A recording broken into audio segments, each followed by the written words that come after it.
The crying started even before the plane finished taxiing, that sharp, desperate sound that cuts through everything else. Louder than engines, louder than conversations, louder than patience. People exchanged looks, the kind that said nothing out loud but carried a shared thought everyone was too polite to voice. Long flights already test nerves, and this one was packed, middle seats full, overhead bins jammed, tempers quietly stretched thin. Somewhere in row 16, a baby wailed without pause. Tiny lungs fighting the pressure change with no understanding of why it hurt. Some passengers sighed and put on headphones. Others stared at their phones pretending not to notice, but a few couldn't hide their irritation. Among them was Daniel, seated just 3 rows away, already exhausted from a sleepless night and a missed connection that had turned his routine business trip into a marathon of delays. Daniel told himself to stay calm. He really did. He reminded himself that babies cry, that parents don't enjoy it either, that this would probably stop once the plane leveled out. But minutes passed, then more, and the crying only grew louder, sharper, more frantic. His temples throbbed, his shoulders tightened, and every attempt to focus on his laptop failed. Around him, other passengers shifted uncomfortably. One woman rolled her eyes. A man muttered under his breath. Daniel noticed a flight attendant walk past, offering practiced smiles but no solutions. That's when the thought crept in, the one he tried to push away but couldn't. Someone should say something, not angrily, not rudely, just reasonably. After all, everyone on this flight had paid for a seat, for some level of comfort. Was it really wrong to expect a little quiet? When Daniel finally pressed the call button, he didn't think of himself as the villain in the story. He imagined he was being practical, maybe even helpful. The flight attendant leaned in, listening patiently as he lowered his voice and gestured vaguely toward the crying baby. He didn't demand anything, he asked if there was something that could be done. A seat change, noise-canceling headphones, anything.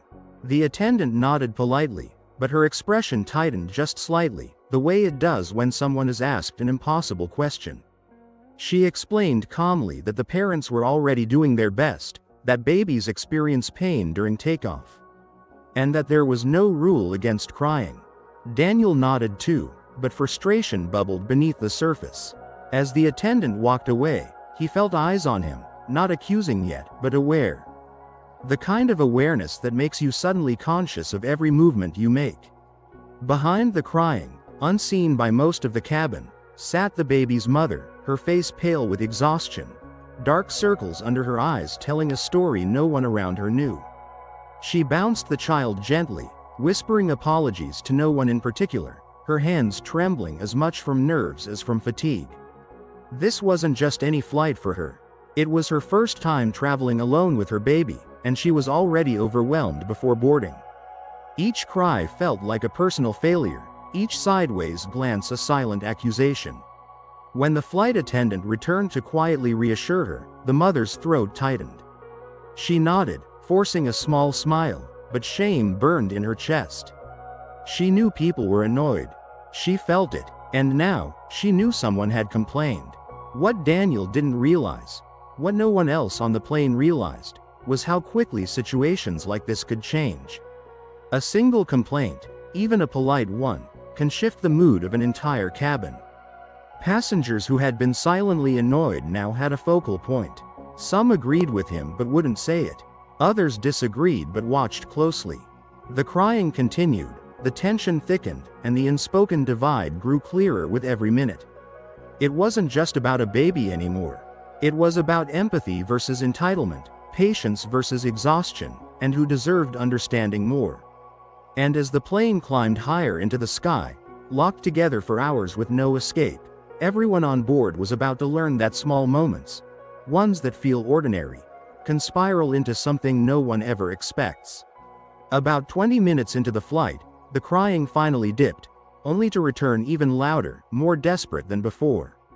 This time, it wasn't just discomfort. The baby's face flushed deep red, tiny fists clenched, breath hitching between screams. A few passengers leaned forward, concern replacing annoyance. The mother's calm began to crack, her soothing whispers turned rushed, her movements frantic. She checked the baby's bottle, then the diaper, then the baby's face again, panic flashing in her eyes. A man across the aisle offered a sympathetic look, while someone else loudly cleared their throat. Daniel felt a knot form in his stomach. This didn't feel like normal crying anymore, and for the first time, his frustration mixed with unease. The flight attendant returned, this time kneeling beside the mother, her professional calm slipping just enough to reveal worry. She asked quiet questions, called another attendant, and soon the aisle felt crowded. Whispers rippled through the cabin. "Is something wrong?" someone murmured. Daniel leaned back, suddenly aware of how his earlier complaint might look now. He hadn't meant for this, whatever this was. A few rows back, a woman shook her head and muttered about people with no patience. Her voice just loud enough to carry. Daniel stared straight ahead, jaw tight, heat rising in his face. He told himself again that he'd only asked a question, but the cabin's mood had shifted, and he could feel judgment settling on him like a weight. Then came the first real twist. The baby's mother, voice shaking but steady enough to be heard, told the flight attendant that the baby had recently undergone ear treatment. Flying wasn't ideal, but she had been told it would be safe. As she spoke, tears spilled down her cheeks, not from the baby's crying, but from fear that she'd made the wrong decision. A nearby passenger softened instantly, offering tissues. Another leaned over to say she'd been through something similar. The crying, once just noise, now had a story attached to it. And stories change how people listen. Daniel's chest tightened. He felt smaller somehow, like the cabin had shrunk and he was suddenly too visible inside it. But the tension didn't ease. Instead, it split the cabin in two.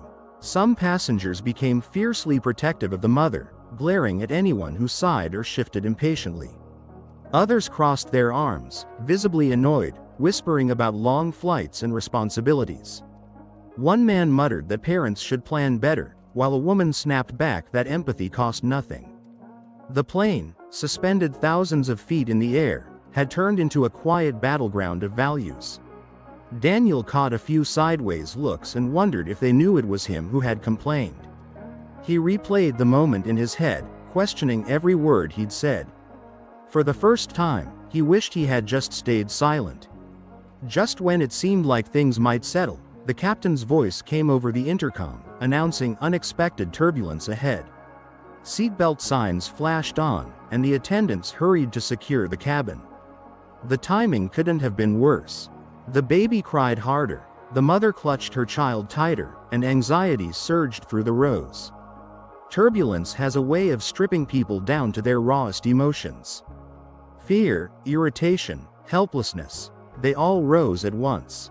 Daniel closed his eyes as the plane jolted. His earlier annoyance now dwarfed by a deeper discomfort.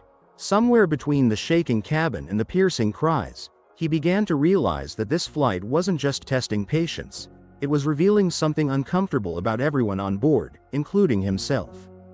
The turbulence eased, but the tension stayed. As the plane steadied, a man a few rows ahead suddenly stood up, ignoring the seatbelt sign's recent warning. His voice wasn't loud at first, but it carried. He said what many had been thinking but hadn't dared to say, that this wasn't fair to the rest of the passengers. That sympathy didn't erase inconvenience. Gasps rippled through the cabin. The flight attendant rushed toward him, urging him to sit down, but the damage was done. The mother froze, eyes wide, face draining of color. The baby's cries faltered for a second, as if sensing the shift, then returned in broken sobs. Daniel felt his heart pound. The situation had crossed an invisible line.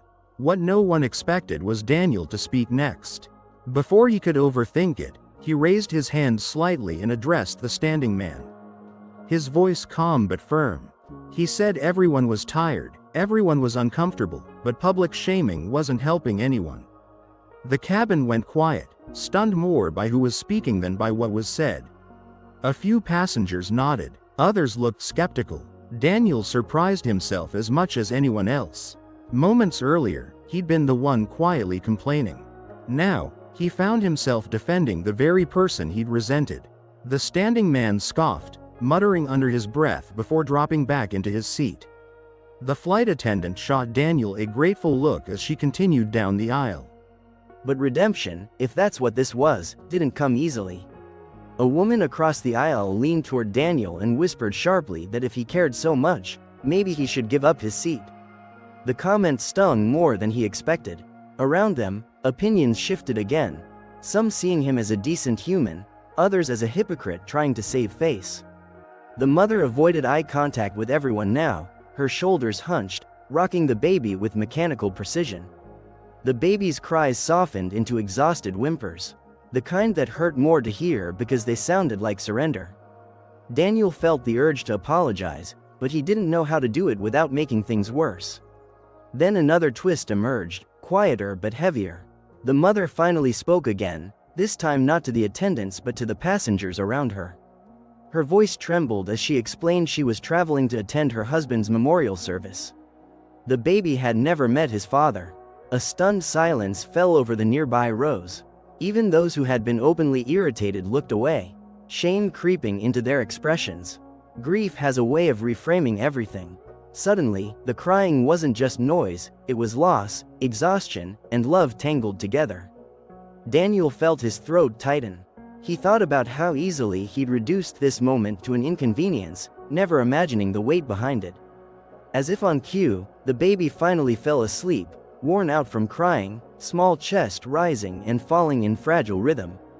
Relief washed through the cabin, but it was laced with something heavier, reflection. No one celebrated the silence. People sat still, lost in their thoughts, confronted with how quickly they judged.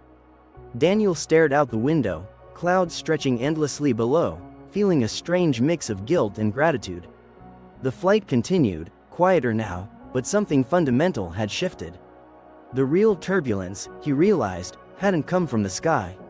It had come from inside the cabin, and inside each person who had been forced to look at their own limits of patience and compassion. The plane touched down smoother than anyone expected, but the silence that followed felt heavy, like no one wanted to be the first to move. As passengers unbuckled and reached for their bags, eyes avoided one another. The crying baby slept through it all, unaware of the emotional storm it had stirred. Daniel stood slowly, letting others pass, his mind replaying everything that had happened in the air. He told himself it was over now, just another uncomfortable flight that would fade into memory. But as he stepped into the aisle, he noticed the mother struggling to lift her carry-on while holding the baby. Instinct took over. He offered to help, and after a brief hesitation, she nodded. They walked off the plane together, not talking at first, surrounded by the noise of the terminal. At the jet bridge entrance, the mother finally spoke, thanking Daniel quietly. Her voice carried no resentment, only exhaustion. He apologized in return, not explaining himself, not justifying his complaint, just apologizing. She accepted it with a tired smile, the kind that says more than words ever could. But their moment was interrupted when an airline representative approached them, asking the mother to come aside. Daniel stepped back, assuming it was routine, until he caught the words "passenger report." His stomach dropped. The situation wasn't done with him yet. It turned out someone had filed a formal complaint, not about the crying baby, but about the confrontation in the aisle. Accounts conflicted. Some described a disruptive passenger. Others mentioned raised voices, emotional distress, and inappropriate comments. The airline needed statements. Daniel was asked to recount everything from his perspective. As he spoke, he realized how fragile truth becomes when filtered through emotion and memory. What one person saw as standing up for someone, another saw as escalating tension. The mother was eventually cleared to leave, but Daniel was asked to wait. Watching her walk away with her sleeping baby, he felt an unexpected sense of responsibility settle on his shoulders. While waiting, Daniel overheard snippets of conversation from nearby passengers also giving statements. Their stories differed wildly, shaped by personal biases and the moments they'd paid attention to.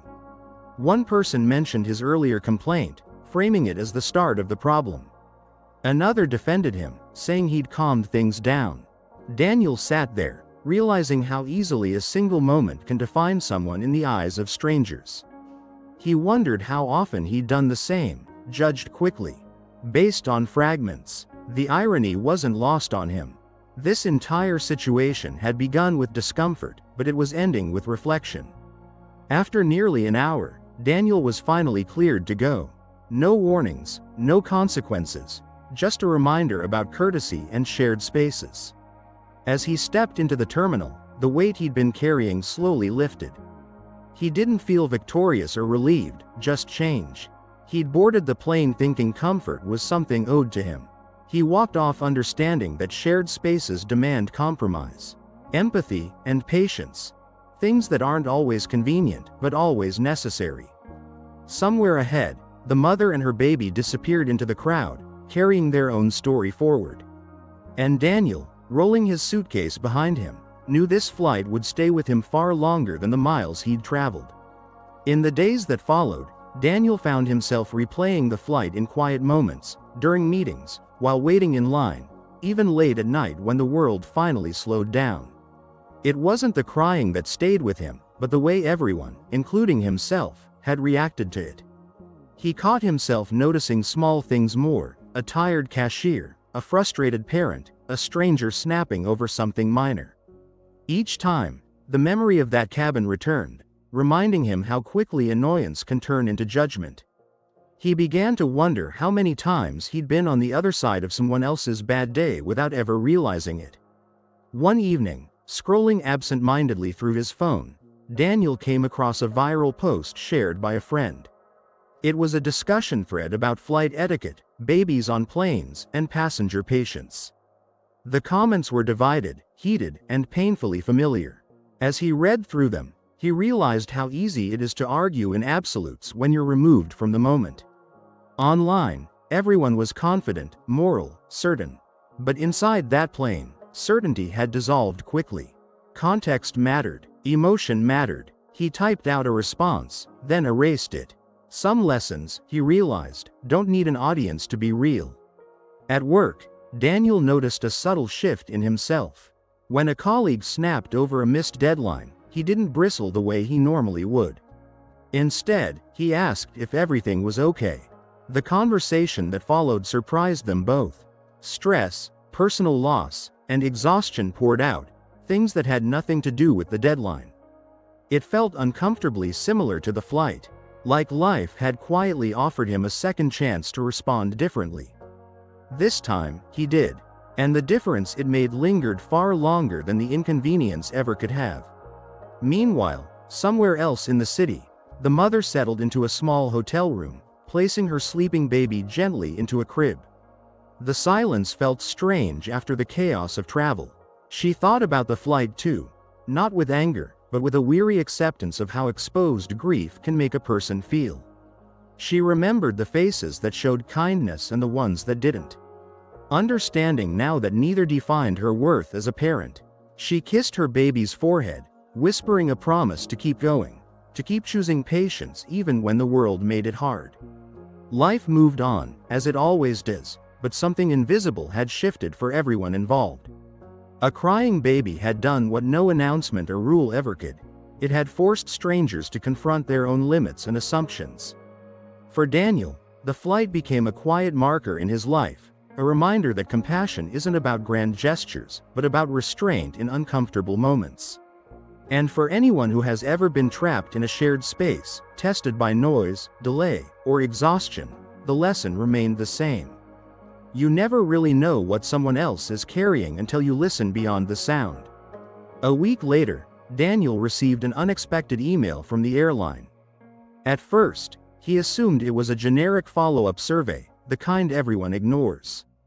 But this one was different. It thanked him personally for his cooperation after the flight and mentioned that a passenger he'd interacted with had left feedback requesting that his actions be formally acknowledged. Daniel read the sentence twice, unsure if he'd misunderstood.